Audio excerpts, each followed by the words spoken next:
ายดีมื้อนี้ฮันบีบีกันลาวเข้ามารีวิวปืนอีกเนาะใครสนใจสามารถติดต่อได้ทาง WhatsApp Line แล้วก็ Facebook เนาะมื้อนี้มารีวิว ENC 855เนาะเป็นปืนโตคอสตอมเนาะเปิดกล่องมามีคู่มือกับ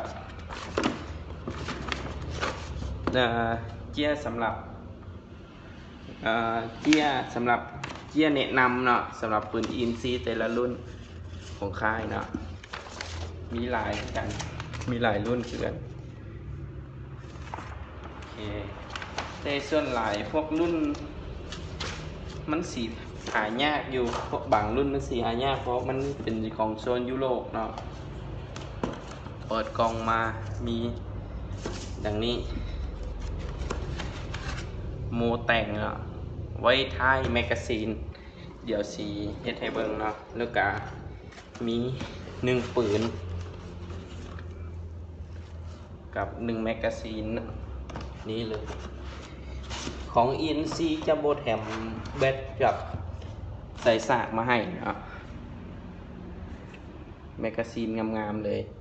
เป็นแมกกาซีนแบบปั๊มลูกใส่ปากแม็กนะปั๊มลูกใส่นี้โอเคแล้วก็ตัวปืนเดี๋ยวออกจากกล่องก่อนกล่องมันดำสีแนมโบเฮนครับนี่เลย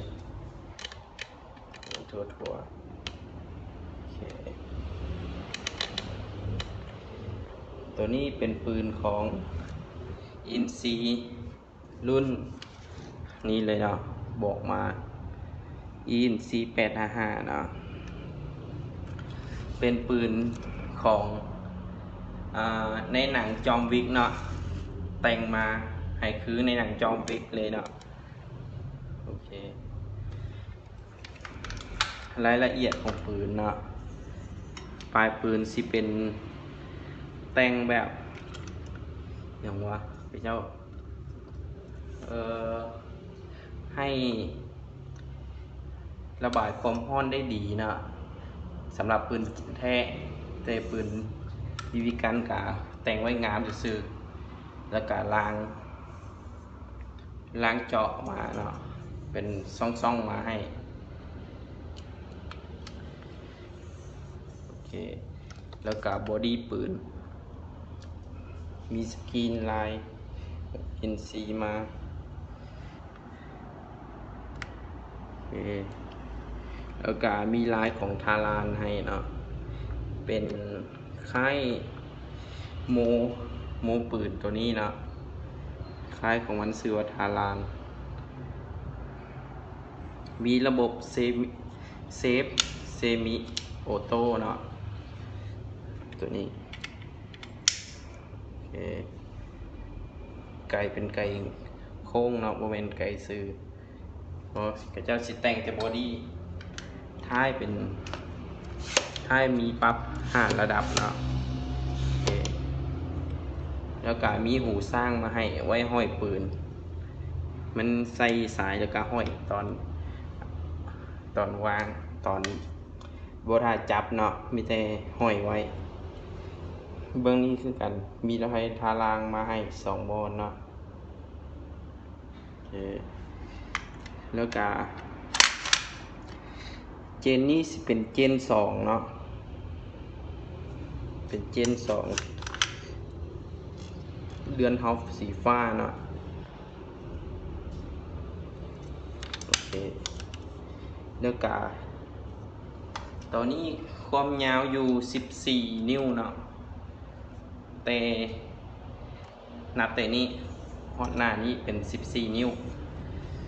มันมีแต่ล้างเทิงให้ล้างเดี่ยวไว้ติดอุปกรณ์แต่งเนาะให้แต่ล้างเดี่ยวมาติดอุปกรณ์แต่งติดดอกอย่างเนาะแล้วก็ศูนย์หน้าศูนย์หลังมีให้พร้อมเนาะแล้วก็ศูนย์หลังสิเป็นศูนย์นี้สิเล็งง่ายกว่าเป็นวงวนน้อยๆนะ อเห็นบ่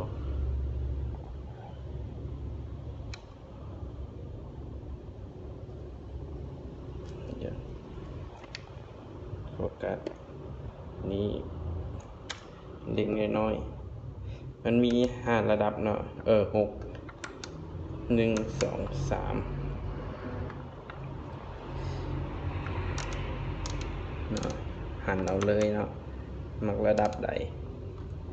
โอเคแล้วกา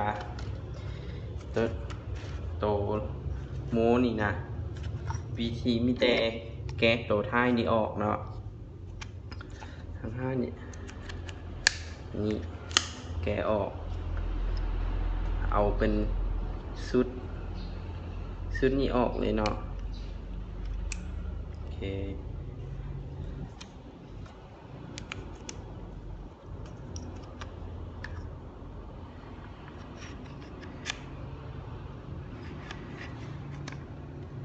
เดี๋ยว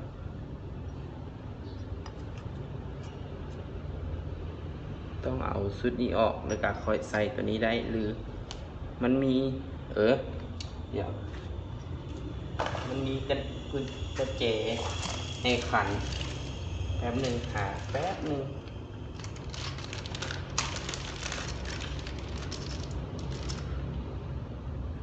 ทางห้านเดี๋ยวเบิ่งในกล่องก่อน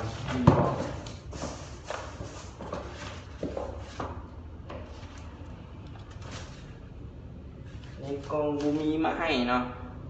มีแต่เอากุญแจ6 เหลี่ยมเนาะหันตัวนี้ออกแล้วเอาตัวนี้ลงก็พอแล้วก็สามารถเลื่อนตัวนี้เลื่อนเข้ามาจังซี่ได้เนาะมันสีเป็นเทอย่างซี่เลยโอเคเดี๋ยวสิวิธีใส่ทานตัวนี้เดี๋ยวที่ใส่ทานคือกดแล้วก็เอาไม้เล็กหรือกุญแจ6 เหลี่ยมก็ได้โอเคเอาตัวนี้เจ6 เหลี่ยมเสียบใส่แล้วก็ดึงให้สุดเลยเนาะออกมาไปอย่างซี่เนาะดีมันมีปรับระดับ1 2 3 4 5 6 5เดี๋ยวตัวนี้ใส่คืนก่อนใส่คืนก็คือเก่าเนาะ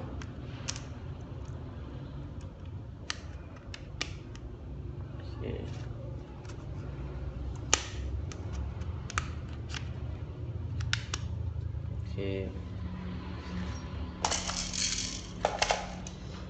ก่อนอื่นต้องมีแบตเตอรี่ลิโพเนาะอันนี้ยังบ่ทันได้สร้างเพราะว่าแบตใหม่เลยเดี๋ยวเอามาลองให้เบิ่ง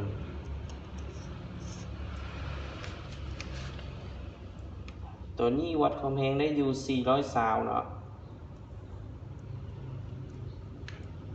เดี๋ยวทางห้างสิวัดใหม่ให้เบิ่งว่าได้เท่าไหร่ก่อนลิ้นต้องมีชุดแบตกับ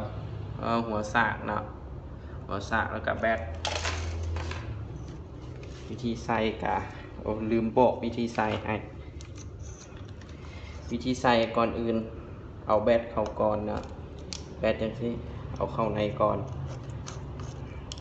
แล้วก็เอามาเสียบใส่ให้มันเข้าถึงล็อกเหมือนเดิมนี่มันมีล็อกให้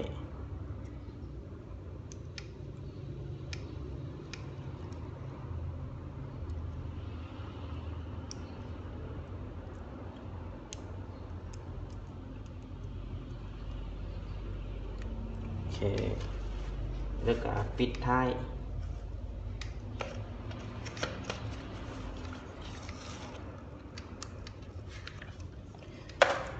บางเทื่อมันสีใส่ยากแล้วท้ายเพราะมันติดสายไฟตัวนี้